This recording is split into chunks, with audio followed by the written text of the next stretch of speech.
का हार्दिक स्वागत है।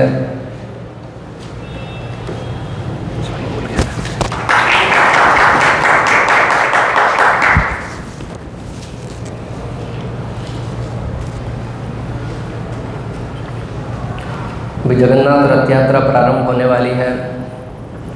भगवान जगन्नाथ जो जगत के नाथ हैं, इस कलयुग में प्रकट रूप से लीला कर रहे हैं। उन भगवान जगन्नाथ जी के विषय में आज हम श्रवण करने का प्रयास करेंगे। भगवान जगन्नाथ जी का प्राकट्य कैसे हुआ, किस प्रकार उनकी रथ यात्रा प्रारंभ होती है और भगवान जगन्नाथपुरी में निवास करते हुए कौन कौन सी लीलाएं संपन्न कर रहे हैं। आप में से कितने लोग जगन्नाथपुरी गए हैं? हाथ खड़ा करें। बहुत कम लोग। जगन्नाथपुरी धाम का क्या महत्व है, मंदिर में प्रवेश करें तब किन बातों का ध्यान रखना चाहिए, वहाँ पर कौन कौन से दर्शन कर सकते हैं और कौन कौन सी लीलाएं, भले वो हनुमान जी हो, भगवान भोलेनाथ हो, इंद्रदेव हो, स्वयं लक्ष्मी जी हो, अलग अलग देवी देवता वहाँ पर विराजमान रहकर भगवान की सेवा में नियुक्त रहकर कैसे लीला कर रहे हैं, उन सबको भी अगर हम ध्यान से सुनेंगे तो जब अगली बार पुरी की यात्रा पर जाएंगे उन सारे दर्शनों को एकाग्रचित भाव से लाभ लेते हुए अपने जीवन को परिपूर्ण कर सकते हैं। अन्यथा हम भागते हुए मात्र मंदिर में प्रवेश तो कर जाते हैं, परंतु वहाँ पर और कहीं सारे भक्तों के दर्शन से चूक जाते हैं। तो आइए शुरू से शुरू करते हैं। बोले जगन्नाथ बलदेव सुभद्रा मैया की जय। जगन्नाथ बलदेव सुभद्रा मैया की जय। हरे कृष्णा। शास्त्र वर्णन करते हैं कि भगवान जगन्नाथ जी के प्राकट्य की लीला श्रवण करने से व्यक्ति है वो समस्त प्रकार के दुखों से मुक्त हो जाता है। सबसे महत्वपूर्ण सिद्धांत कि आज की तारीख में अधिकांश लोग अनेक प्रकार के व्याधियों से, अनेक प्रकार की चिंताओं से पीड़ित हैं और उसमें सबसे महत्वपूर्ण कष्ट है वो है जन्म मृत्यु जरा व्याधि। तो जब हम भगवान श्री जगन्नाथ जी के विषय में श्रवण करते हैं और उन लीलाओं को आत्मसात करते हैं, निश्चित रूप से हमारे जन्म मृत्यु जरा व्याधि का जो चक्र है वो छूट जाएगा।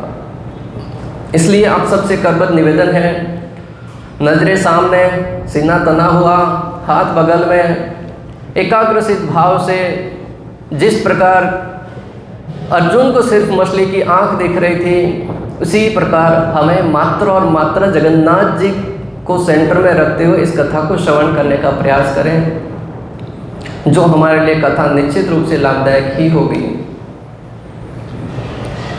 कथा इस प्रकार है कि सत्य युग की बात है। ब्रह्मा जी की परंपरा में एक बहुत बड़े राजा हुए जिनका नाम था इंद्रद्युम्न महाराज। इंद्रद्युम्न महाराज मालवा प्रदेश के उज्जैन क्षेत्र के चक्रवर्ती सम्राट थे और उनकी पत्नी का नाम था गुंडीसा। आप जगन्नाथ जी की लीलाएं सुनेंगे, उसमें गुंडीचा मार्जन की लीलाएं महाप्रभु के विशेष रूप से प्रसिद्ध है। तो ये माता गुंडीसा के नाम से उस प्रांगण का नाम गुंडीसा रखा है। आज भी साल में 9 दिन तक भगवान जगन्नाथ रथ यात्रा के समय वहाँ पर निवास करते हैं और माता को दिया हुआ उस वरदान को पूर्ण करते हैं। जगन्नाथ भगवान के प्राकट्य की लीला इस प्रकार प्रारंभ होती है कि राजा को कोई भी संतान नहीं थी। राजा बहुत चक्रवर्ती थे, बहुत पुण्यशाली थे, उनके परिवार में पूरी की पूरी प्रजा थी, उनको परिवार की भांति पालन पोषण करते थे, परंतु कोई ना कोई कमी तो रह ही जाती है जगत में। और वो कमी यह थी कि राजा को कोई संतान नहीं थी और इसी कारण राजा दुखी नहीं थे। प्राय होता है ना कि संतान नहीं होते दुखी होता है, यही होता है, परंतु यहाँ पर उल्लेख आता राजा दुखी नहीं थे। राजा सिद्धांत जानते थे कि हो सकता है मेरे पूर्व जन्म का कुछ कर्म हो और उसके फलस्वरूप मुझे संतान नहीं मिल रही है, तो उसमें कोई चिंता की बात नहीं है। जब तत्व से हम सिद्धांत जानते हैं तो कष्ट आएंगे, दुख आएंगे, समस्याएं आएंगी, परंतु उनको सहन करने का अंदर हृदय वो प्रगाढ़ होता है। तो राजा और रानी दोनों भी दुखी नहीं थे। गीता 2.56 में भगवान कहते हैं, दुखेष्वन उद्विग्न मनः सुखेषु विगतस्पृहः वितराग भय क्रोध स्थित धीर मुनि उच्यते। जब कोई व्यक्ति दुख और सुख की अवस्था में स्थिर रहता है वह मुनि कहलाता है। उसको सहन करना सीखना चाहिए। प्राय सुख आते तो व्यक्ति प्रफुल्लित हो जाता है, आनंद के उत्सव में अनेक प्रकार के वरदान दे देता है, अनेक प्रकार के इस प्रकार के लोगों को वचन दे देता है और उसको पूरा करने में कई बार संकट में पड़ जाता है। और दुख के समय उद्विग्न होकर अनेक प्रकार के अनेक प्रकार के चिंताएं व्यक्त करता है, दुख व्यक्त करता है, अपने अंदर की दुर्बलता सबको बता देता है और वही लोग फायदा उठाकर उसका मजाक उड़ाते हैं। तो धीर व्यक्ति को चाहिए कि सुख और दुख को सहन करना सीखे। राजा को कोई भी संतान नहीं थी, फिर भी प्रसन्न थे, कारण वे भगवान के भक्त थे। भगवद गीता में भगवान कहते हैं, गहना कर्मणो गति, कर्म की गति बहुत गहन है। इसलिए जब हम भगवद गीता को पढ़ते हैं तो हमारे सिद्धांत कई सारे स्पष्ट हो जाते हैं।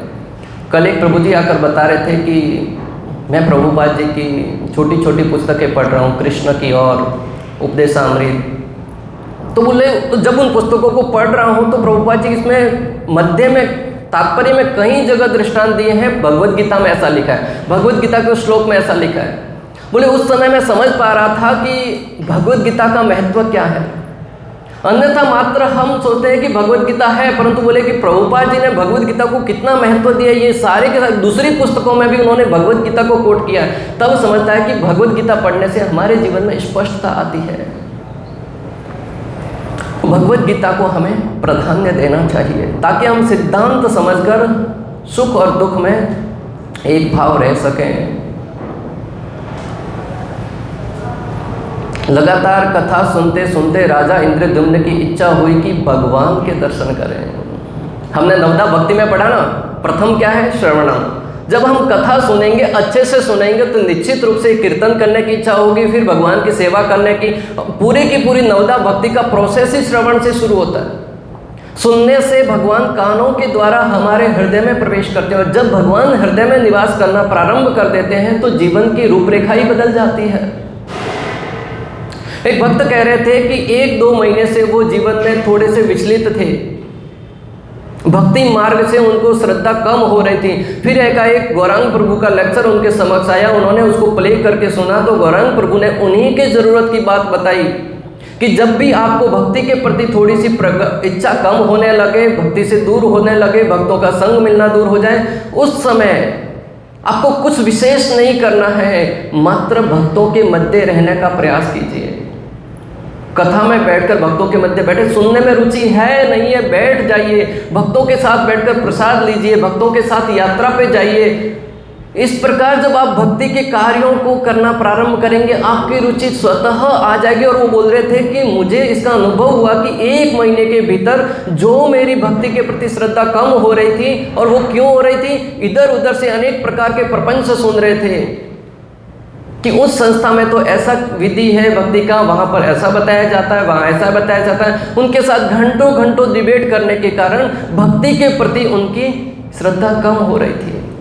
मुझे उस समय महाप्रभु का वो वाक्य याद आ रहा था, मायावादी भाष्य सुने है सर्वनाश। जब हम मायावादियों की बात को सुनते हैं तो भक्ति में कितने ही बड़े सड़े हो, धीरे धीरे हमारा उसमें रुचि कम होने लगता है, क्योंकि वहाँ पर सिद्धांत के तौर पर हम कमज़ोर हो जाते हैं। महाप्रभु की लीला में भी आता है, एक भक्त थे, महाप्रभु के समक्ष आते थे तो महाप्रभु के बारे में गुणगान करते थे, परंतु महाप्रभु उनसे प्रसन्न नहीं थे। कारण महाप्रभु ने बताया कि ये व्यक्ति है ना, ये धोखेबाज है। ये जब मायावादियों के बीच में जाता है तो उनके मध्य में रम जाता है, जहाँ जाता है उनका बन के रह जाता है, और यहाँ आता है तो मेरी प्रशंसा करता है। भगवान को एक निष्ठ भक्त प्रिय है। गीता में तो हर जगह भगवान ने बताया कि सर्वधर्मान परित्यज्य माम एक शरणं व्रज, एकमात्र मुझ श्री कृष्ण को मन मना भव मद भक्तो मध्याजी माम नमस्करो। भगवान हर जगह कह रहे हैं कि जब एकाग्रचित भाव से अनन्याय चिंतयन्तो माम ये जना पर्युपासते तेषां नित्यभियुक्तानां योगक्षेमं वहाम्यहम्। भगवान कहते अनन्याय चिंतयम, अन्य कोई इच्छा नहीं, अन्य कोई लालसा नहीं लेकर जब कोई भक्त मेरी सेवा में प्रवृत्त होता है तो उसके सारी इच्छाओं को, सारी आवश्यकताओं को मैं पूर्ण करता हूँ। योगक्षेमं वहाम्यहम्, उसकी आवश्यकताओं को मैं अपने ऊपर लेता हूँ। हमें आत्म अवलोकन करना है कि हमारी इच्छाएं क्या है। क्या हम भगवान श्री कृष्ण को इतनी प्रधानता दे पा रहे हैं? अगर नहीं दे पा रहे तो निश्चित रूप से प्रयास तो करना चाहिए। हमारा लक्ष्य बहुत ऊंचा है परंतु प्रयास आज से करना पड़ेगा। यह सोचकर कि वहां जाना मुश्किल प्रतीत हो रहा है, प्रयास ही न करें, यह तो निश्चित रूप से कमजोरी वाली बात हो जाएगी। तो यहाँ पर राजा को भगवान श्री कृष्ण की कथा सुनते सुनते भगवान के दर्शन करने की इच्छा जागृत हुई।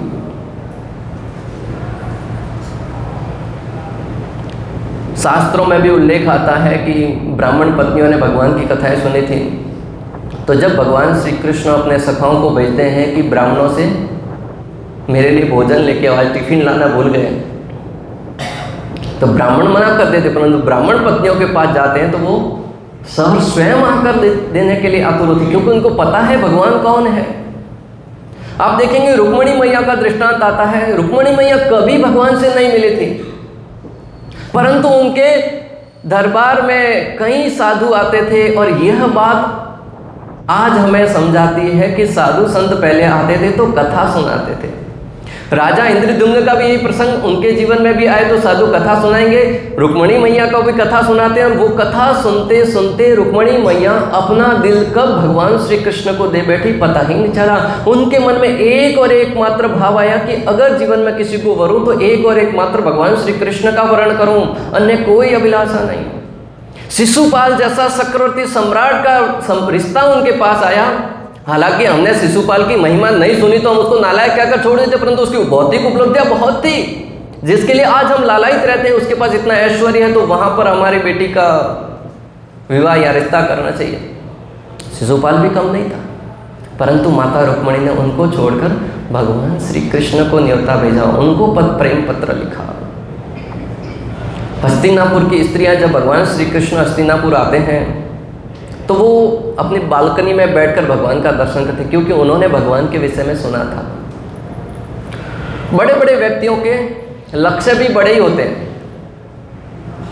एक संत कह रहे थे कि बड़े लोग हैं उनके लक्ष्य बड़े होते हैं। कल ही मैं विवेक बिंद्रा जी का एक पोस्ट देख रहा था, बोले अगर बड़ा बनना है तो बड़े लोगों के मध्य जाकर खड़े हो जाओ, वो धक्का देकर आपको लक्ष्य तक पहुंचा ही दे देंगे। कभी भीड़ भाड़ में आप ट्रेन में प्रवेश करते हैं ना, शुरू में खाली आपको अंदर प्रवेश करना है लोकल में, फिर वो कब अंदर तक पहुंचा देते हैं वो आपको कोई मेहनत करने की जरूरत नहीं पड़ेगी। उसी प्रकार बड़ा बनना है तो बड़े लोगों के मध्य रहिए ताकि उनकी बातें सुनकर, उनकी बड़ी बड़ी बातें, आज इतना डील हो गया, इतना डील हो गया, वो सुनकर आपको भी प्रेरणा मिलेगा थोड़ा बहुत कहीं से। आप देखिए कचरा वाला है वो भी सोनार के घर पे उसके नाली में जो पानी बहता है ना वहां पर भी छानबीन करके कुछ न कुछ सोना निकाल ही लेता है। तो हमें बड़े लोगों के साथ रहना। बड़े लोगों का लक्ष्य भी बड़ा होता है। जैसे राजा और रानी का लक्ष्य बड़ा था, क्या था? भगवान के दर्शन करना है। आज के अधिकांश लोग राजनेता हो, खिलाड़ी हो या इधर उधर के थोड़े से फेमस लोगों के साथ मिलना चाहते हैं।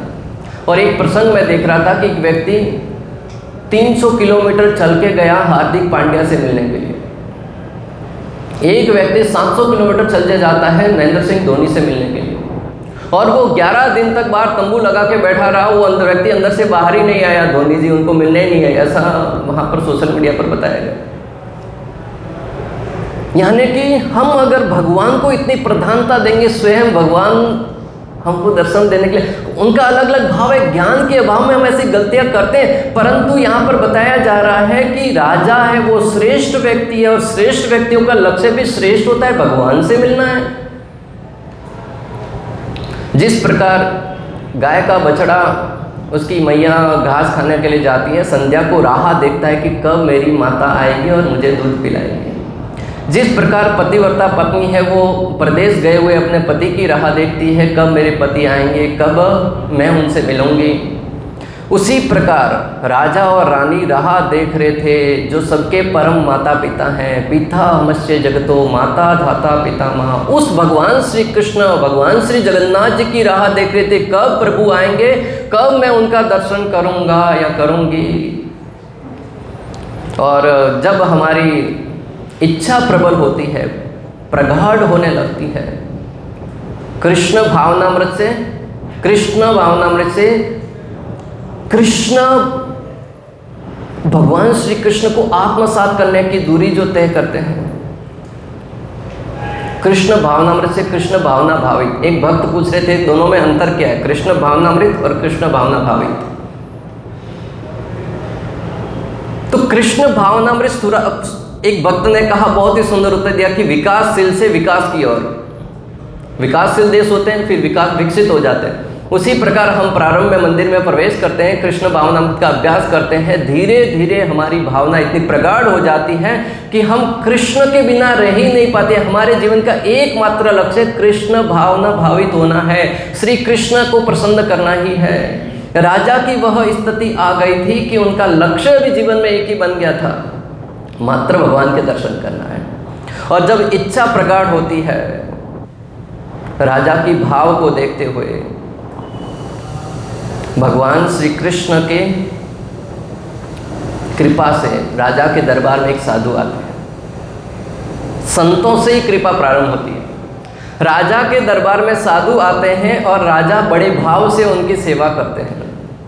संतगण कहते हैं गृहस्थों का कर्तव्य है कि घर में आए हुए मेहमान की सेवा करनी चाहिए, पाद पक्षालन करके। अगर कुछ भी नहीं है तो कम से कम जल का लोटा तो प्रदान करना ही चाहिए। तो राजा तो संपन्न थे, बहुत अच्छे से साधु की सेवा करते हैं। और साधु संतों की सेवा करने से व्यक्ति के सोए हुए भाग्य भी खुल जाते हैं।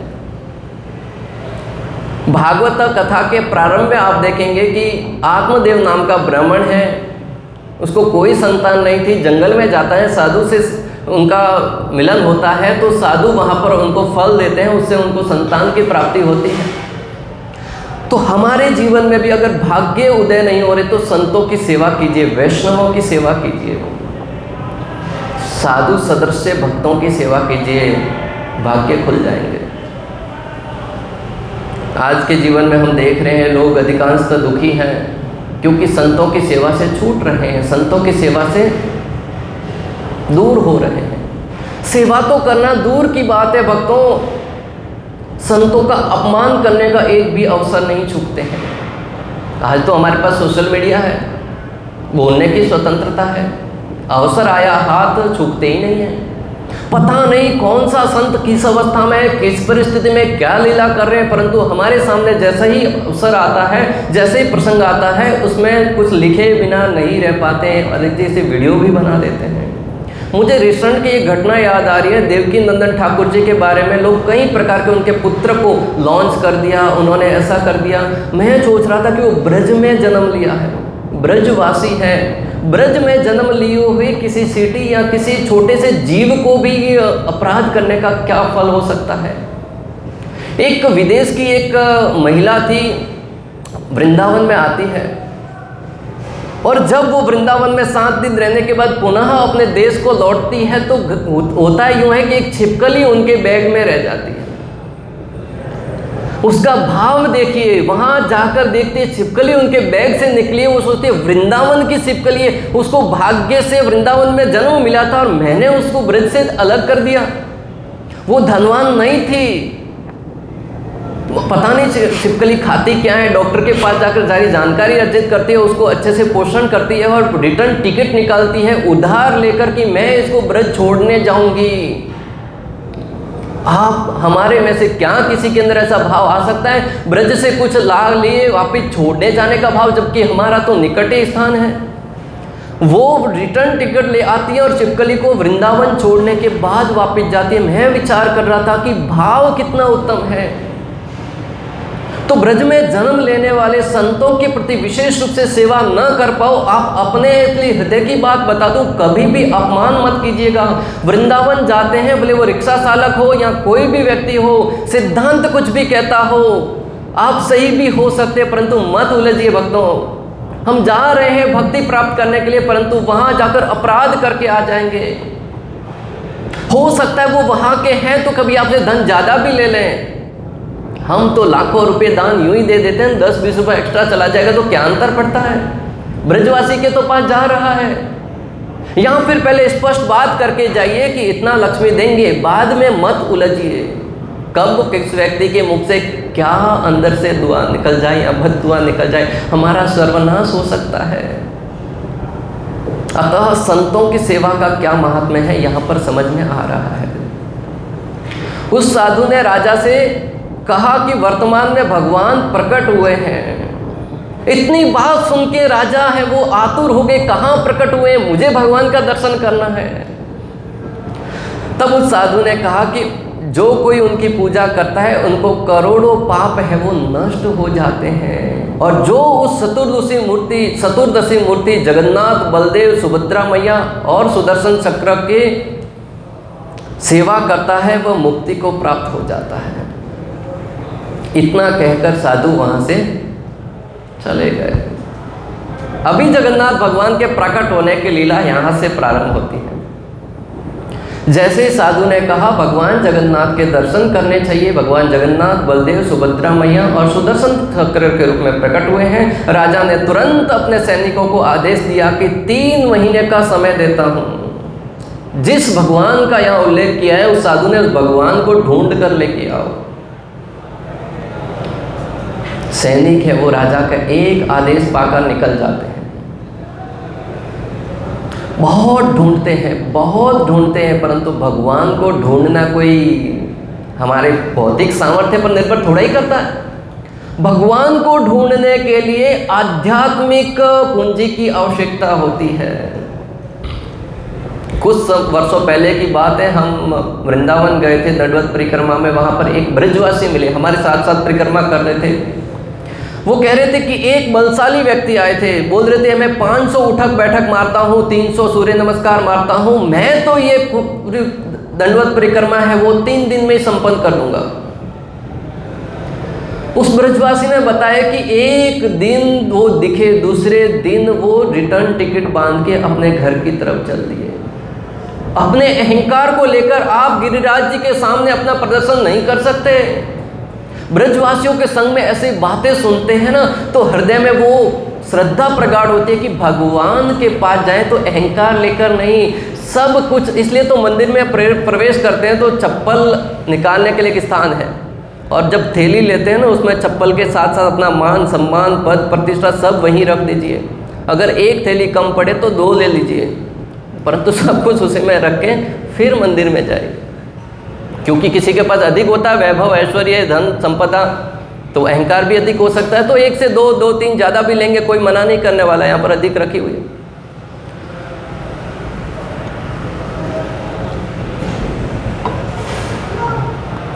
तो राजा का आदेश पाकर सेना निकली, परंतु 3 महीने में खाली हाथ लौट आए।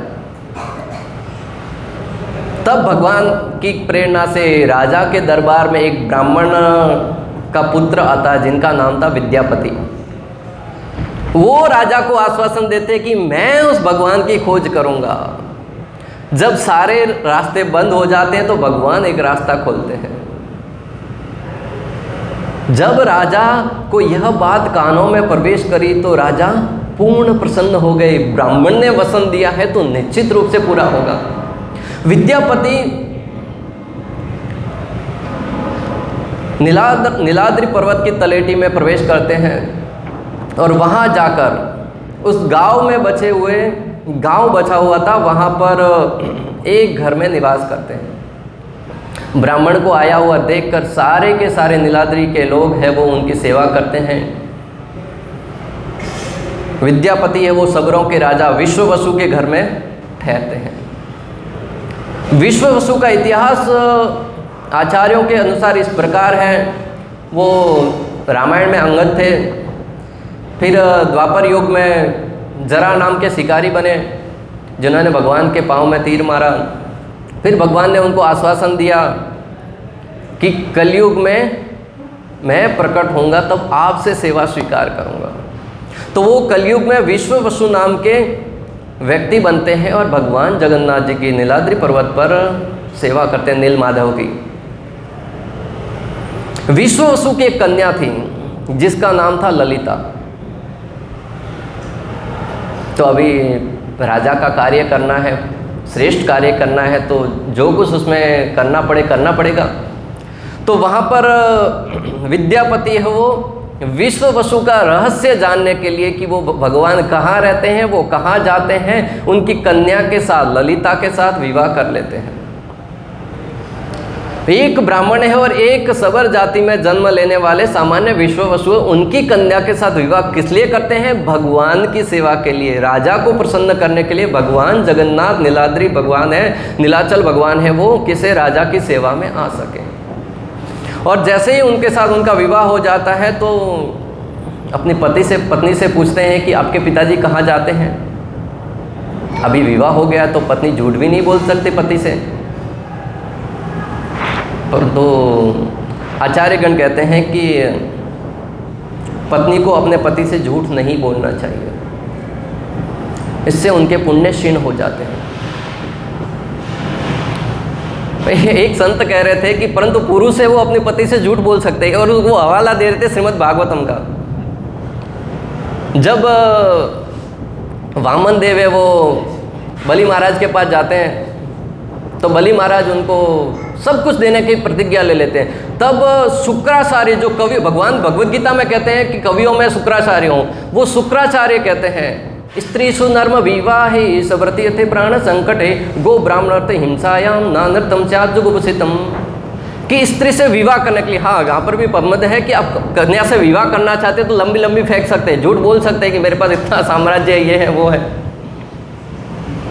स्त्रीषु नर्म विवाहे सव्रती अर्थे प्राण संकटे, अगर आपके प्राण संकट में हो उस समय झूठ बोल सकते हैं। गो ब्राह्मण अर्थ हिंसायाम, गाय और ब्राह्मण संस्कृति की रक्षा करने के लिए भी झूठ बोलना पड़े तो वो गलत नहीं बताया गया। और आपकी आजीविका खतरे में हो उस समय भी झूठ बोलना जायज़ है, ऐसा शुक्राचार्य कह रहे हैं, मैं नहीं कह रहा हूँ। पर पत्नियों के लिए 3 कार्य करने चाहिए, 3 बातों का ध्यान रखना चाहिए। पहला है पति से पहले भोजन नहीं करना चाहिए।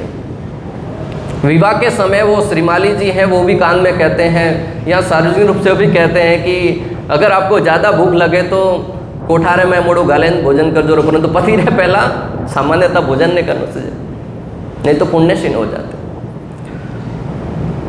दूसरी बात कहते हैं पति का नाम नहीं लेना चाहिए। और उन्होंने रामायण का हवाला दिया कि रामायण में आप देखिए माता सीता से जब पूछा जाता है भीलों की कन्याओं के मध्य कि आपके पति कौन है, तब माता सीता इशारा करके कहते कि जो सफ़ेद वर्ण के बैठे हैं वो मेरे देवर लक्ष्मण जी हैं, और उनके निकट बैठे हैं वो मेरे वो हैं। तो आचार्य कह रहे थे कि जब वो सामान्य स्त्रियां समझ सकती हैं सीता जी की भाषा को कि नाम लिए बगैर कि वो उनके पति हैं, तो फिर आज की तारीख में क्या सभ्य लोग नहीं समझ पाएंगे। तो हमें इस बात का ध्यान रखना चाहिए। और उन्होंने आज की दृष्टांत देते हुए कहा कि प्राय आज की तारीख में ज्ञान अभाव के कारण ये कहा जाता है कि बच्चे से कहते हैं कि मम्मी को बुला के लाओ, तुम्हारी मम्मी नहीं है वो, आपकी मम्मी को बुला के लाओ, ऐसा संबोधन करना चाहिए। जाने अनजाने में हम अपराध कर बैठते हैं। और पिताजी भी, मम्मी भी बोलती है पापा को बुला के लाओ, वो पापा तुम्हारे नहीं है। और ये प्राय आज की तारीख में हम फैशन में आकर बोले गलती करते हैं और इससे हमारा पुण्य है वो क्षीण होता है। तो इस बात छोटी छोटी बातों को ध्यान रखते हुए अगर हम जीवन में पालन करेंगे निश्चित रूप से अपराधों से बच सकते हैं। तो पति का नाम नहीं लेना चाहिए। तीसरा है, पता नहीं आज की तारीख में लागू होता है कि नहीं, बोले केस नहीं कटवाने चाहिए स्त्रियों को। खैर आप सब मुख्य सिद्धांत ये है कि नाम जप कीजिए, कथा सुनिए, ये सारे छोटी छोटी बातें हैं, उनको ज़्यादा महत्व देना नहीं है। परंतु प्राय होता क्या है, हम नाम जप करने के लिए कहते हैं, उसको तो सीरियसली लेते नहीं और ये सिद्धांतों को जीवन में पालन करने के लिए उतावले हो जाते हैं। मैं कहना भी यही चाहता था किस कथा में कोई साधु क्या कहते हैं, मुख्य सिद्धांत 10 बार बात बोली कि नाम जप कीजिए, उस पर किसी का ध्यान नहीं जाता, और एक बात बोल देंगे कि ऐसा होना चाहिए, उसको हम पकड़ के बैठ जाते, क्योंकि वो हमारे लाभ को, हमारे अहंकार को संतुष्ट करता है। कथा में मैं कितनी बात 1 घंटा बोलता रहूंगा, परंतु जब कहा ना कि पत्नियों को झूठ नहीं बोलना चाहिए, जिसकी पत्नी साथ में आई थी उस पुरुषों का ध्यान सीधा अपनी पत्नी की तरफ गया और आंखों ही आंखों इशारों में बात करी, सुन रही हो ना।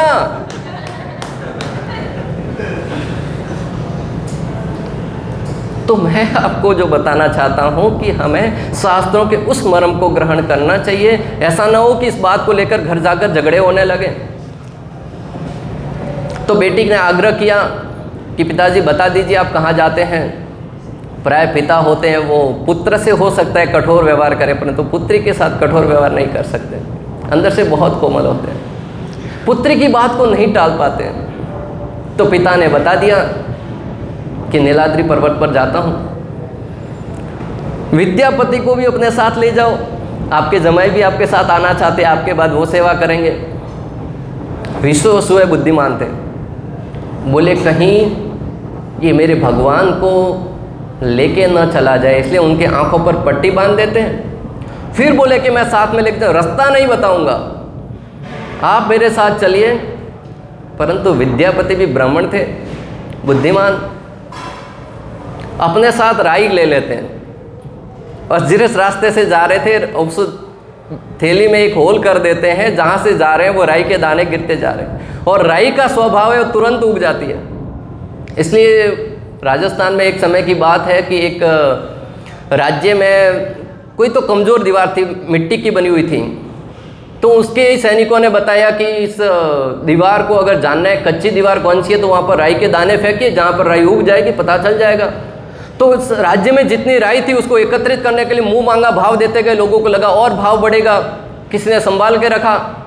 उसी दिन राई का काम खत्म हो गया। फिर दूसरे दिन कोई बेचने के लिए निकला, भाई राई ले लो, बोले राई रहा भाव तो राते वकिया, क्योंकि वो उसका काम समाप्त हो गया, अभी वापस वो सामान्य मूल्य पर आ गए। तो वो राई है वो उग जाती है, और दूसरे दिन प्रातःकाल विश्ववसु के जागने से पहले विद्यापति है वो उस रास्ते पर निकल पड़ते हैं। जहाँ जहाँ पौधे दिख रहे थे उसको आधार बनाकर पहाड़ी पर पहुँच जाते हैं। वहाँ जाकर जिस भाव में माता कौशल्या ने चतुर्दशी रूप में भगवान श्री रामचंद्र का प्रारंभ में दर्शन किया, जिस भाव में माता देवकी ने भगवान श्री कृष्ण का चतुर्दश रूप में, भगवान के चतुर्भुज रूप में दर्शन किया, उसी चतुर्भुज रूप में विद्यापति ने नीलमाधव का दर्शन किया, ऐसा शास्त्र में उल्लेख आता है। विद्यापति ने देखा कि वहाँ पर एक रोहिणी कुंड है और उनकी आंखों के सामने कौआ रोहिणी कुंड में गिर जाता है और देखते ही देखते दिव्य चतुर्भुज रूप प्राप्त करता है और आसमान की ओर जाने लगता है। तो विद्यापति को अंदर जिज्ञासा हुई कि अगर कौए की ये गति हो सकती तो मैं भी अपना कल्याण कर दूं। जैसे ही वो उसमें स्नान करने के लिए पग आगे बढ़ाते हैं, आकाशवाणी होती है, रुक जा ब्राह्मण, तुम यहाँ पर जगत का कल्याण करने के लिए राजा का कार्य लेकर आए थे, अपने लिए स्वार्थी मत बनिए, आपको कई सारे कार्य सिद्ध करने हैं, अतः यहाँ पर स्नान करने से रुकिए। एकाएक विद्यापति को ध्यान आता है, हाँ मेरे कंधों पर बहुत बड़ा दारोमदार है। अगर श्रील प्रभुपाद जी ऐसा विचार करके ब्रज की, वृंदावन की भूमि में बैठे रहते तो आज हमें कृष्ण भक्ति हो सकता है नहीं मिलती। वो एक ब्रज का संत श्री कृष्ण को हृदय में धारण करके भारत भूमि को छोड़कर इतने सारे कष्ट लेकर पाश्चात्य जगत में गया, क्योंकि जगत का कल्याण करने की भावना थी। उनके पास संसाधनों की कमी थी। जिस भागवतम को हम पढ़ रहे हैं ना, बड़ी आसानी से उपलब्ध है ना, उस भागवतम को लिखने के लिए वो श्रीमती मुरारजी के दफ्तर के बाहर 5 घंटे तक धन के लिए खड़े रहे, वो जगत गुरु श्रील प्रभुपाद। किस लिए? भागवतम को छापने के लिए पैसे नहीं थे। आप भागवतम सामने दिखे तो प्रभुपाद जी का वो प्रयास स्मरण कीजिए कि हमें क्या मिला है। जिस भागवतम को लिखने के लिए 70 वर्ष का वृद्ध व्यक्ति, उसके पास समय का अभाव था, परंतु फिर भी 5 घंटे तक धूप में खड़े रहे। एक ही उद्देश्य था, भागवतम को लिखने के लिए लक्ष्मी मिल जाए। इतना विचार करके उस भागवतम को खोलकर पढ़ने का साहस जुटा लीजिए भक्तों। श्रील प्रभुपाद जी के सैनिक बनिए। संपूर्ण विश्व में आज लोग हाहाकार कर रहे हैं, दुख से पीड़ित हैं, उन पर करुणा करने के लिए निकलिए, अपने कंफर्ट जोन से बाहर निकलिए, अपनी आरामदायक अवस्था से बाहर निकलिए, थोड़ा सेवा करने का जज्बा धारण कीजिए। इतने कमज़ोर कैसे हो गए हम? सामर्थ्य है, बलिष्ठ भुजाएं भी हैं, धन भी है, परंतु फिर भी सेवा करने का सामर्थ्य नहीं जुटा पाते हैं। अभी मैं आपसे कहूं कि कल ब्रह्मोत्सव है, प्रातःकाल संडे है, एक दिन 5 बजे मंदिर में मंगल आरती में आना है। कितने लोग साहस जुटाकर आ पाएंगे? हाथ खड़ा कीजिए। 4:30 बजे आना है। 4:30 का सुन के तो हाथ खड़ा नीचे नहीं किया ना? 4:30 बजे भगवान श्री श्री राधा गोपीनाथ जी अपने प्राकट्य दिवस पर कृपा बांटने के लिए पूर्ण रूप से आनंदित अवस्था में होंगे। अतः निद्रा को त्याग कर दिन में पूरे दिन सोते रहिए, कोई चिंता की बात नहीं है। प्रातःकाल जगिए और अपने रिश्तेदारों को भी ले आइए भगवान के सामने। माताएं विशेष रूप से अपनी अपनी सहेलियों को बुलाइए, भगवान के लिए भजन गाइए। अवसर कम मिलता है गीत गाने का, और अवसर आया छूटते नहीं है माताएं, तो इस अवसर को भुनाइए। आपके लिए व्यवस्था की गई कि आप भगवान गोपीनाथ जी की प्रसन्नता के लिए जो जन्माष्टमी में भजन गाते हैं, भगवान के सामने गा सकते हैं। और भगवान के लिए भोग वगैरह जो लाना चाहते लाइए, प्रसन्नता पूर्वक भगवान को अर्पण कीजिए। यहाँ पर विद्यापति है, वो भगवान के दर्शन के लिए कहाँ कहाँ जा रहे हैं। हमारे लिए इतनी सुविधा है, फिर भी हम अगर आलस्य के अंदर आकर सोते रह गए तो निश्चित रूप से हमसे बड़ा अभागा कोई नहीं होगा। कथा में आगे बढ़ते हैं। तब विद्यापति इंद्रद्युम्न महाराज पर कृपा करने के उद्देश्य से वहाँ पर भगवान के समक्ष जाकर प्रार्थना करते हैं, प्रभु चलिए। संतों की महिमा बताते हुए आचार्य गण की कलम चली, लिखते हैं कि संत है वो जगत पर कृपा करने के लिए अपना स्वार्थ भूल जाते हैं। इस संदर्भ में रामानुजाचार्य का दृष्टांत आता है। उनके गुरु गोष्ठीपूर्ण ने उनको गुरु मंत्र दिया, ओम नमो नारायणम। उस समय दिया ओम नमो नारायण। बोले इस मंत्र को किसी और व्यक्ति को नहीं बताना, अगर किसी को बताया तो तुम नरक में जाओगे। अगर आपका गुरु आपसे कहे कि यह गुरु मंत्र किसी को नहीं बताना है, क्या आप सामर्थ्य जुटा पाएंगे बताने का? और विशेष रूप से कह दे कि अगर ये मंत्र किसी को बताया तो आप नरक में जाएंगे। है कोई ऐसा जज्बात रखने वाला व्यक्ति जो बोल सके? नहीं। हमें तो बताया, सबको बताइए, फिर भी नहीं बता पाते। जो नहीं बताने के लिए कहा जाए उसके लिए कहाँ बताएंगे? परंतु रामानुजाचार्य उस गांव के चौराहे पर चढ़कर सबको कहते हैं, आइए आज मैं आपको वह निधि प्रदान करूंगा जिसके लिए सब लोग लालायित हैं, मुक्ति का मार्ग बताऊंगा। और उन्होंने खुले मन से दिल खोलकर सबको वो मंत्र बता दिया। जब उनके गुरु को पता चला कि आप नरक में जाएंगे, आपने गुरु आज्ञा करी, तब रामानुजाचार्य कहते हैं कि अगर मेरे एक के नरक में जाने से इतने लोगों का उद्धार होता है तो मुझे स्वीकार है।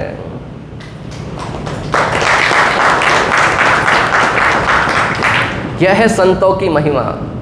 तब विद्यापति अवंतीपुर जाने की तैयारी करने लगते हैं, और उस समय विश्ववसु को स्वप्न में भगवान आते हैं, भगवान दर्शन देते हैं। उधर राजा इंद्रद्युम्न की स्थिति गोपियों जैसी थी,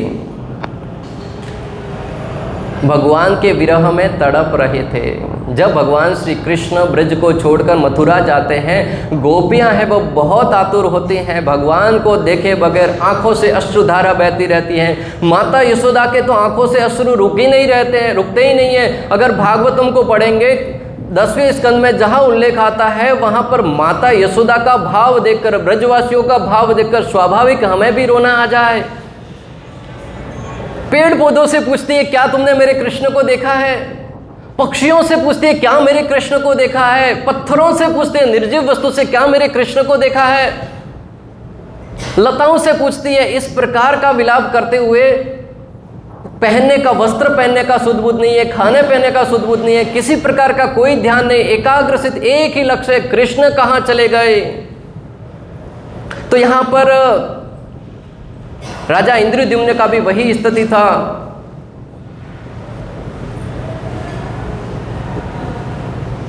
राजा सारे सगे संबंधियों को लेकर जब विद्यापति वहां पहुंचते हैं और कहते हैं कि भगवान के दर्शन हो गए, भगवान को ले जाने की तैयारी करो, राजा ने अपने सारे सगे संबंधियों को, पूरी प्रजा को एकत्रित किया, सब मिलकर भगवान को लेने जाएंगे। बहुत ही सुंदर दृष्टांत। एक साधु कहते हैं कि हमें अपने रिश्तेदारों पर भी कृपा करनी चाहिए, जो श्रेष्ठ वस्तु हमको मिली है अन्यों को भी देने के लिए मन में दया का, करुणा का भाव आना चाहिए। प्रारंभ में कोई व्यक्ति मुंबई शहर की तरफ आया होगा तो उनको लगा यहाँ धन कमाने का अच्छा अवसर है, तो सारे रिश्तेदारों को लेके आते हैं, बुआ के लड़के को, मामा के लड़के को। उसी प्रकार अगर कृष्ण भक्ति में आपको लगता है कि हमारा कल्याण निश्चित है तो यहाँ पर भी ले आइए, उनको जोड़ने का प्रयास कीजिए, शुरुआत प्रसाद से कीजिए। इस प्रकार करने से निश्चित रूप से भगवान हम पर कृपा करेंगे। जब भीष्म पितामह कथा सुना रहे थे, भीष्म पितामह के विरोधी रहे उनके गुरु परशुराम जी भी सशिष्यत्व था, वहाँ कथा सुनने आते, कोई निमंत्रण नहीं था, परंतु उद्देश्य क्या था, भीष्म पितामह जैसे महान संत से कथा सुनने को मिलेगा। सुखदेव गोस्वामी जब परीक्षित महाराज को कथा सुनाने बैठते हैं तो धौम्य जैसे अनेक साधु हैं वो भी कथा सुनने सशिष्यत, शास्त्र में उल्लेख है सशिष्यत, वहाँ पहुँचते हैं। आज हम अपने मंदिर, बच्चों को भी मंदिर ले जाने से चूक जाते हैं। अपने संतानों को मंदिर ले आने के लिए प्रयास करें। यहाँ तक कि कई बार देखा जाता है जो कई वर्षों से आ रहे हैं वो भी मात्र और मात्र औपचारिकता के लिए कि सैटरडे क्लास में जाना है, उसी भाव से आ पाते हैं। बड़ा दुख होता है यह जानकर कि हमको इतना जो मिला है, हमारे संतों ने, हमारे आचार्यों ने जो दिया है, क्या हम उसको हम तक ही सीमित रखें? क्या उसमें जरा सा भी हमारा उत्तरदायित्व नहीं बनता कि हम अन्यों को भी वही करुणा, वही कृपा प्रदान करें? श्रील प्रभुपाद जी के अहेतु की कृपा जो गुरु महाराज से होते हुए, प्रभु जी से होते हुए हम तक पहुंची है, क्या हमारा कर्तव्य नहीं बनता कि हम अन्यों को प्रदान करें और शुरुआत स्वयं से करते हुए दूसरों को भी प्रदान करें? मंदिर छोटा पड़ने लगे तो और मंदिर बन जाएगा। गोपीनाथ जी की इच्छा से एक भक्त बता रहे थे कि अभी भीड़ बहुत हो गई है, ज़्यादा लोग लाते हैं तो हमको लाइन में खड़ा रहना पड़ता है उत्सव के दिन। तो बोले कि प्रचार करना कम कर दो। प्रचार करना कम नहीं करना है, मंदिर बनाइए, बढ़ाइए। जब लोगों को जोड़ेंगे तो एक और मंदिर खुल जाएगा, मंदिर की स्थान की जगह है वो बढ़ती जाएगी। आप भगवान की शक्ति को कम करके आक रहे हैं। भगवान संपूर्ण ब्रह्मांड के स्वामी, वो चाहे तो क्या नहीं हो सकता। एक व्यक्ति अपनी पत्नी के साथ, एक राज्य के वो सेनापति थे, बहुत सुदृढ़ भुजाएं थी, अपनी धर्म पत्नी के साथ उनका नया नया ब्याह हुआ तो नाव में बैठकर नदी पार कर रहे थे। नदी पार करते समय एकाएक नदी में तूफान आ जाता है, बाढ़ जैसी स्थिति, सामने से बहुत तेजी से पानी आ रहा था। उनकी स्त्री पत्नी है वो घबरा जाती, स्त्रियों का स्वभाव शायद कोमल होता है तो वो स्थिति से तुरंत भयभीत हो जाती है। परंतु वो बलिष्ठ भुजाओं वाला सेनापति था, वो पूर्ण रूप से शांत बैठा हुआ उस नज़ारे को देख रहा था। पत्नी कहते तुम्हारी शरीर की बात, तुम्हारी बुद्धि भी मोटी हो गई है क्या? तुम्हें दिख नहीं रहा है कि इतना बड़ा समस्या आने वाला, तुम शांत बैठे हो? काफ़ी देर तक उन्होंने भला बुरा कहा, पति सुनता रहा, चुपचाप बोले आज ही कहीं संबंध विच्छेद न हो जाए अगर मैंने कुछ कहा तो। अंत में पत्नी कहती है कि आप मेरी बात सुन रहे हैं या बहरे हो गए? तब वो सेनापति अपने म्यान से तलवार निकालता है और अपनी पत्नी के गर्दन पर रखता है। अभी वास्तविक स्थिति अभी मालूम पड़ता है कि ये वाकई में व्यक्ति कौन है। इतनी देर तो पति समझकर डांट रही थी। जैसे ही तलवार गर्दन पर रखी, उनकी पत्नी भयभीत होकर, स्वामी कुछ गलती हो गई? बोले गलती इतनी सारी कर दी, वो अभी बोल रहे कोई गलती हो गई? धैर्य से पूछता है, अभी तुम्हें क्या तूफान दिख रहा है? क्या मेरी तलवार से तुम्हें भय लग रहा है? तब वो पत्नी मन में विचार करके कहती है, अगर मेरा पति साथ है और तलवार भी मेरे पति के हाथ में है तो मुझे पूर्ण विश्वास है कि आप उस तलवार को नहीं चलाएंगे। क्यों? क्योंकि तुम मुझसे प्रेम करते हो। हम बच्चों के ऊपर कई बार बहुत ज़ोर से हाथ उठाते हैं, परंतु मारने जाते तो निकट जाकर तीरे से ही लगता है, क्योंकि प्रेम करते हैं। तो वो सेनापति कहता है कि उसी प्रकार ये जो तूफान आ रहा है ना, अपने आप में शक्तिशाली हो सकता है, परंतु मेरे भगवान से शक्तिशाली नहीं है। और उस भगवान ने गीता 9.22 में घोषणा करी है, अनन्याय चिंतयन्तो माम ये जना प्रियुपासते तेषां नित्यभियुक्तानां योगक्षेमं वहाम्यहम्। मैं उनकी रक्षा करूंगा। उस भगवान पर मुझे भरोसा है, इसलिए शांत होकर बैठे रहिए। मैं साथ में हूँ, मैं अंतिम अवस्था तक तुम्हें बचाने का प्रयास करूंगा, फिर भगवान पर छोड़ देंगे। तो वो पत्नी धैर्य धारण करती है और पूछती है कि आप शुरू में ये बात क्यों नहीं बताई? बोले, जब व्यक्ति आवेग में होता है, आवेश में होता है, दुख में होता है, किसी की सुनता नहीं है, मात्र सुनाना चाहता है, ध्यान से सुनता नहीं है। तो वहाँ पर भगवत गीता हमें आश्वासन देती है कि भगवान हमसे अधिक एक पति अपनी पत्नी से प्रेम करता है, एक पिता अपने पुत्र से प्रेम करता है। वह उनको हानि नहीं पहुंचा सकता, उनको कष्ट में नहीं छोड़ सकता। तो भगवान तो हमारे पिता हैं, वो हमसे प्रेम करते हैं। अगर प्रेम भाव से हम उनकी शरण में जाएंगे, क्या वो हमें नष्ट कर सकते हैं? क्या वो हमारी रक्षा नहीं करेंगे? अवश्य करेंगे। और साथ ही साथ कहते हैं, अगर भगवान ने रक्षा नहीं भी करी तब भी मैं उसको स्वीकार करूँगा कि भगवान की हो सकता है यही इच्छा हो। हमें अपना प्रयास करना चाहिए, परंतु जब हमारे स्थिति से, नियंत्रण से स्थिति बाहर हो जाए तब भगवान पर छोड़ देना चाहिए। तो राजा अपने संबंधियों को साथ लेकर नीलाचल की ओर चल पड़े। जैसे ही नीलाचल के निकट पहुंचे, मैंने कहा ना, मंदिर में प्रवेश करें तो चप्पल के स्थान पर अपना मान सम्मान छोड़कर जाइए। राजा ने अपने सारे राजसी वस्त्र त्याग दिए, एक सामान्य पुरुष की वेशभूषा धारण करके उस पर्वत की ओर आगे बढ़ते हैं। राजा अपने संबंधियों के संग पर्वत पर पहुंच गए, परंतु यहाँ पर कहानी में एक रोमांच आता है, अलग भाव आता है। क्या होता है? भगवान वहाँ पर है ही नहीं, भगवान अंतर्धान हो गए, भगवान वहाँ से अपनी लीला समेट ली। राजा विश्ववसु पर शक करते हैं कि कहीं उस विश्ववसु ने तो भगवान को नहीं हटा लिया यहाँ से। तभी आकाशवाणी होती है कि हे राजन, किसी और पर शक मत कीजिए। बिना आधार के हम दूसरों पर हमेशा शंका करते रहते हैं, उसने ऐसा किया होगा। आज परिवार के परिवार तबाह इसलिए हो रहे हैं कि दूसरों की बातों में आकर हम तुरंत शंका करने लगते हैं कि उसने ऐसा करवाया होगा मेरे जीवन में, उसने ऐसा करवाया होगा। और सबसे ज़्यादा शक हमारे नज़दीकी रिश्तेदारों पर किया जाता है, यही हमारे कष्ट का कारण बनता है। बिना आधार के किसी पर भी प्रश्न नहीं उठाना चाहिए, किसी पर भी हमें शंका नहीं करनी चाहिए। ठोस आधार या प्रमाण होना चाहिए। तब भगवान आकाशवाणी करते हैं कि मेरी पूजा नील माधव के रूप में नहीं, बल्कि जगन्नाथ, बलदेव, सुभद्रा और सुदर्शन चक्र के रूप में होनी चाहिए कलयुग में। इसलिए मैंने ये स्वरूप है वो अंतर्धान कर लिया और मैं समय आने पर तुम्हारे सामने इस रूप में प्रकट होऊंगा। बोलिए जगन्नाथ, बलदेव, सुभद्रा मैया की। भगवान कहते हैं कि जब मैं प्रकट हूँ उससे पहले तुम मंदिर का निर्माण कीजिए। डायरेक्ट मेरे लिए स्थान रेडी होना चाहिए, आऊँ तो वेट ना करना पड़े, क्योंकि मंदिर बनने में 4-4, 5-5 साल खींच लेते। कारीगर है वो, थोड़ी थोड़ी कार्य में बहुत लंबा समय खींचते। बोले मैं वेट नहीं कर पाऊँगा। आगे आकाशवाणी होती है कि विद्यापति और ललिता के वंशज ही मेरे निकट ही सेवा करेंगे। इस आदेश का आज भी पालन होता है। सबर जाति के वहाँ पर सेवक है, वो भगवान के सबसे निकट ही सेवक हैं।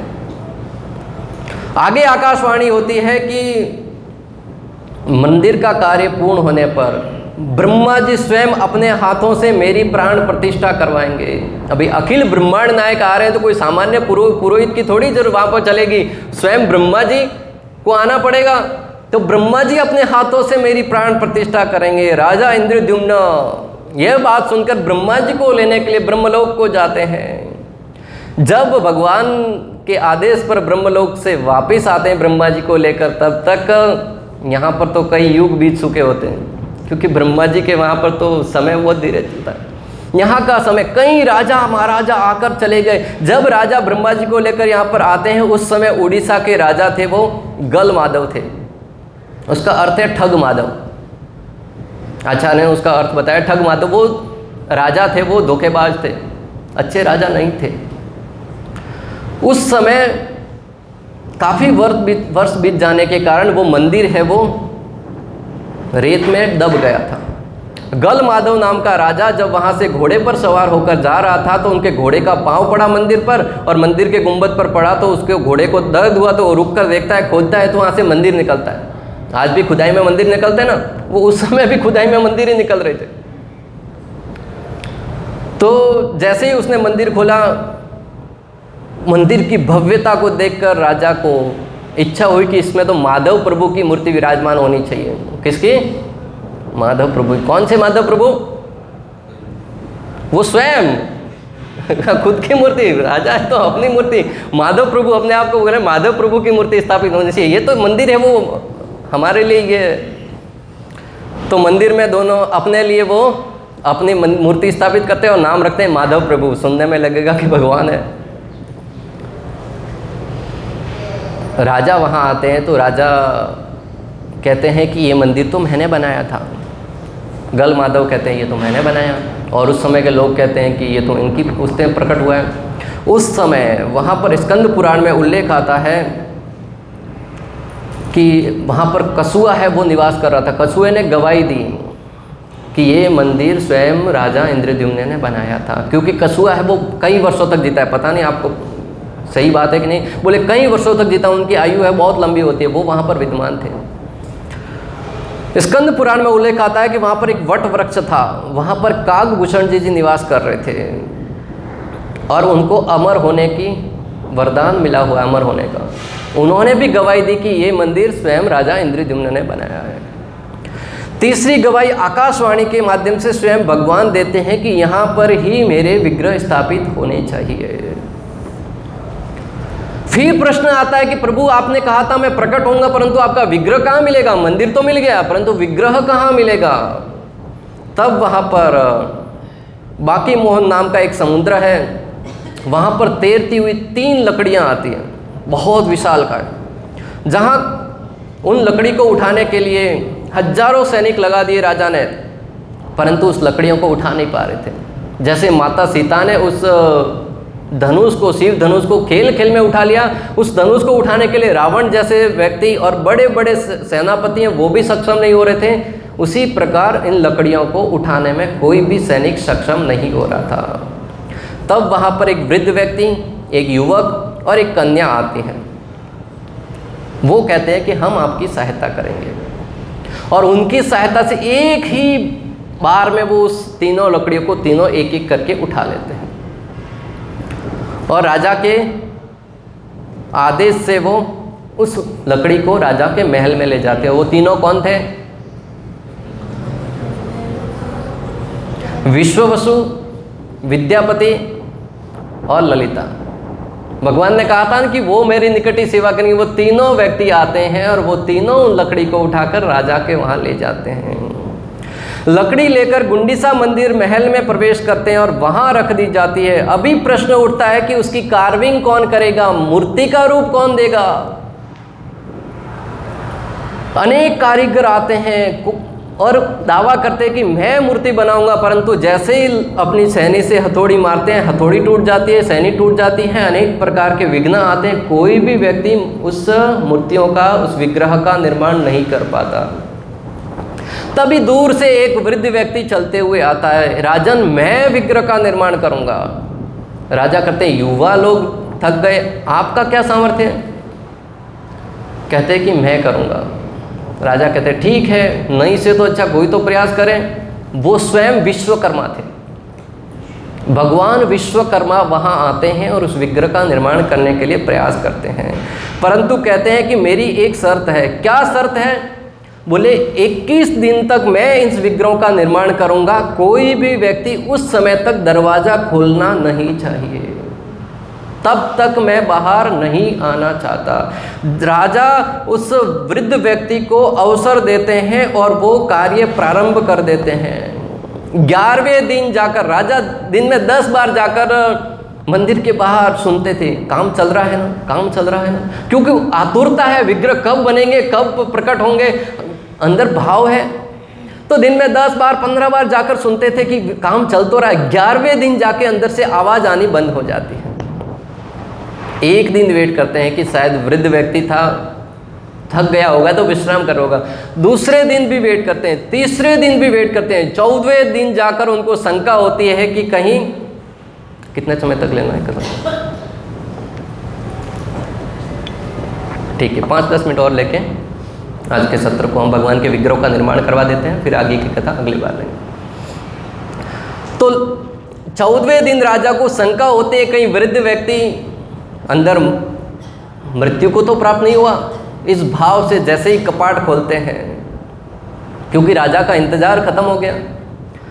यहाँ पर आचार्य कहते हैं धैर्य रखना सीखना चाहिए, धैर्य धारण करना चाहिए। उत्साह निश्चया धैर्य, उपदेशामृत कहता है उत्साह निश्चया धैर्य तत्त कर्म प्रवर्तनात्। हमें किसी भी कार्य को अगर परिपूर्ण करना है तो पहला योग्यता है उत्साह होना से उस कार्य को करने के लिए। जब तक ढीले ढाले रहेंगे तब तक किसी कार्य को संकल्प लेकर भी पूरा नहीं कर पाएंगे।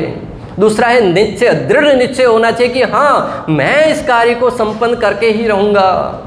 ऐसे कई दृष्टांत है जहाँ पर व्यक्तियों ने पहाड़ के पहाड़ तोड़ दिए उस दृढ़ निश्चय में आकर। और तीसरा है धैर्य। आप कोई कार्य कर रहे हैं, अंतिम छोर पर आकर आपने देखा होगा खजाना इतना दूरी पर है, वहाँ आकर लौट आते हैं। क्यों? धैर्य जवाब दे जाता है। तो धैर्य रख के उसको करते रहिए। राजा का धैर्य जवाब दे गया। जैसे ही मंदिर के कपाट खुले वो व्यक्ति वहाँ से गायब हो गए, क्योंकि उन्होंने कहा था अगर बीच में खुला तो मैं स्थान छोड़कर चला जाऊँगा। परंतु भगवान श्री श्री जगन्नाथ बलदेव और सुभद्रा मैया और सुदर्शन चक्र के सुंदर दर्शन देखकर राजा को बड़ी प्रसन्नता हुई। राजा अपनी पत्नी के साथ नृत्य करने लगे, नाचने लगे कि भगवान प्रकट हो गए, समय से पहले ही प्रकट हो गए। परंतु जब निकट जाकर देखते हैं तो भगवान का स्वरूप अधूरा देखकर दुखी हो जाते हैं कि भगवान के पाँव बराबर नहीं है, हाथ पूरे परिपूर्ण नहीं हुए, समय से पहले खोल दिया ना। तब राजा को आत्मग्लानि होती है कि मैंने अपराध कर लिया, और वो अपराध में आकर आत्महत्या करने के लिए समुद्र की ओर जाते हैं कि मेरे इस शरीर का रहना उचित नहीं, क्योंकि मेरे द्वारा गलती और मेरे प्रभु का स्वरूप अधूरा रह गया। जैसे समुद्र के पास जाकर वो आत्महत्या करने का प्रयास करते हैं, तुरंत आकाशवाणी होती है राजन रुक जाइए, ऐसा स्वरूप ही मैं प्रकट करना चाहता था। पूर्व में 3 लोगों को मैंने आश्वासन दिया था, वरदान दिया था, उस कथा को तो हमने आज लिया ही नहीं। भगवान ने ब्रह्मा जी को, नारद मुनि को और श्रीमती राधा रानी को यह वरदान दिया था कि कलयुग में मैं इसी रूप में प्रकट होऊंगा, इसलिए मैं इस रूप में प्रकट हुआ हूँ। राजा को सांत्वना मिलती, फिर ठीक है, क्योंकि राजा है वो सत्यवादी थे, इसलिए अपराध को अपने ऊपर ले रहे थे। पर अन्यथा आज की तारीख में तो लोग जो गलती होता है तो उसको दूसरों पर डाल देते हैं। इस संदर्भ में एक छोटी सी कहानी आती है कि एक बार एक माली बगीचे का ध्यान रखता था, तो वहाँ पर एक बैल आ जाता है, और बैल है वो उद्यान को तहस नहस कर देता है।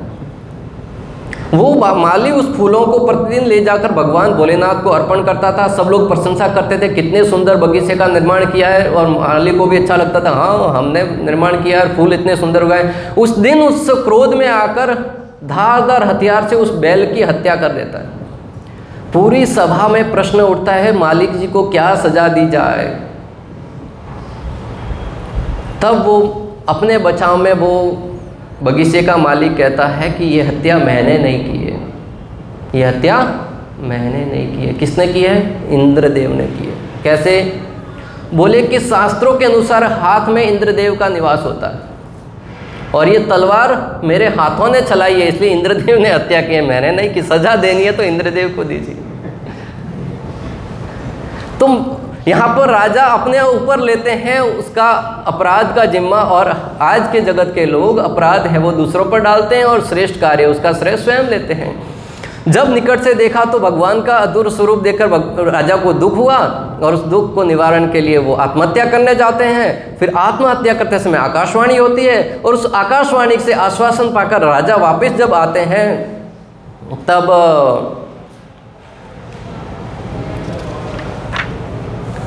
भगवान ने जो जगन्नाथ जी ने राजा से कहा कि इसी रूप में मेरी सेवा कीजिए, तो भगवान और साधु जब प्रकट होते हैं तो कुछ दिए बगैर नहीं जाते। आश्वासन दिया कि आप इसी रूप में मेरी सेवा करो। राजा ने भगवान के कहने पर 3 वरदान मांगे। कौन कौन से?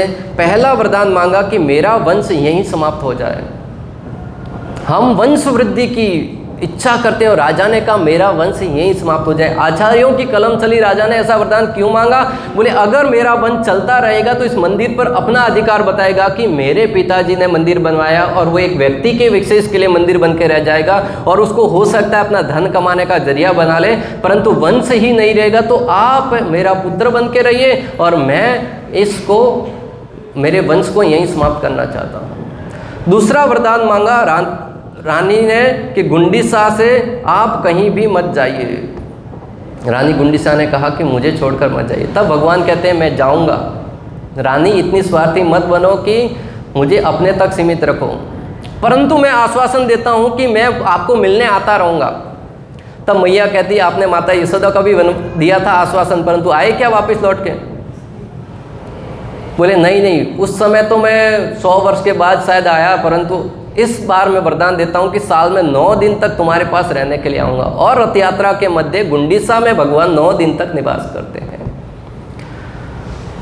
प्रतिवर्ष आषाढ़ मास के कृष्ण पक्ष की चतुर्दशी के दिन भगवान स्वयं पुत्र रूप में उनकी कर्तव्य निभाते हुए श्राद्ध कार्य भी करते हैं।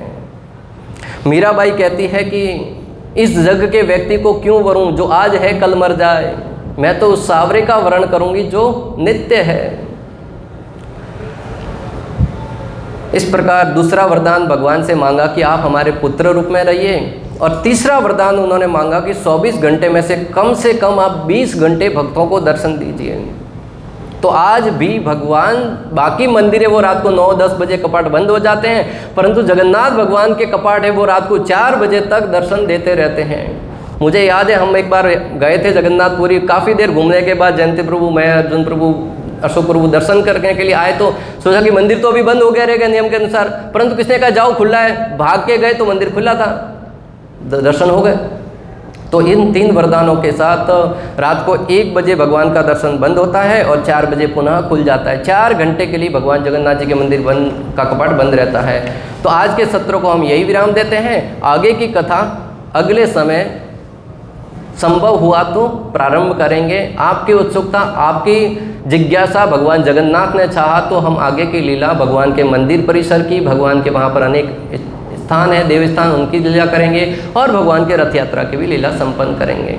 अंत में आपसे इतना ही निवेदन करना चाहूँगा कि कल कृपा करके ब्रह्म मुहूर्त में 4:30 बजे भगवान श्री राधा गोपीनाथ मंदिर में प्रवेश करने के लिए अपने साथ अपने साथियों को ले आइए और इस दिवस को एक उत्सव के रूप में मनाते हुए अपने आप को धन्य कीजिए। श्रील प्रभुपाद की श्री श्री जगन्नाथ बलदेव सुभद्रा मैया की। हरे कृष्णा कृष्णा कृष्णा हरे हरे, हरे राम राम राम हरे हरे, हरे कृष्णा कृष्णा कृष्णा हरे हरे, हरे राम राम राम हरे हरे, हरे कृष्णा कृष्णा कृष्णा हरे हरे, हरे राम राम राम।